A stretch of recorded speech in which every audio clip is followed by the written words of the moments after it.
ప్రజలందరికీ రేపు భోగి, సంక్రాంతి మరియు కనుమ శుభాకాంక్షలు. ఈ నూతన సంవత్సరంలో సంక్రాంతి సంబరాలతో మీరందరూ కూడా ఇంటిల్లపాది ఆనందాలతో, ఐశ్వర్యాలతో ఉండాలని చెప్పి మా పర్యావరణ పరిరక్షణ సంస్థ తరఫున మిమ్మల్ని కోరుకుంటా ఉన్నాం.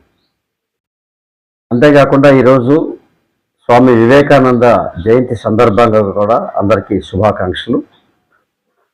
ఈరోజు యువజన దినోత్సవం సందర్భంగా ఆయన పేరు మీద యువజనులందరూ, యువకులందరూ స్ఫూర్తిదాయకంగా ఆయన ఆశయాల్ని, ఆలోచనల్ని ఆచరణలో ఉంచాలని చెప్పి పర్యావరణ పరిరక్షణ సంస్థ తరఫున కోరుకుంటా ఉన్నాం.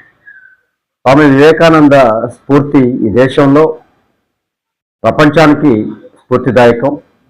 ఆయన ప్రసంగాలు, ఆయన వ్యక్తిత్వం ఈరోజు ఎంతోమందికి ఆదర్శంగాను, ఎంతోమంది మేధావులు, ఎంతోమంది ఆదర్శవాదులందరూ కూడా ఆయన్ని అనుసరిస్తూ అనేక రకాలుగా ఈ సమాజానికి స్ఫూర్తిదాయకంగా ఉన్నటువంటి వారందరినీ మనందరం కూడా తలుచుకుంటూ వివేకానంద గారి స్ఫూర్తిదాయకమైనటువంటి జీవిత చరిత్రని ఈరోజు ఉన్నటువంటి యువత, విద్యార్థులు పూర్తిగా చదివి అవగాహన చేసుకొని వారి జీవితాన్ని సరిదిద్దుకోవడానికి, మరింతగా పెంపొందించుకోవడానికి జరిగే ప్రక్రియలో ఆయన మనందరికీ ఆదర్శంగా ఉండాలని చెప్పి, మీరందరూ కూడా ఆయన ఆదర్శాల వైపు నడవాలని చెప్పి కోరుకుంటూ మరొకసారి ప్రజలందరికీ స్వామి వివేకానంద జయంతి శుభాకాంక్షలు, యువజనోత్సవ శుభాకాంక్షలు.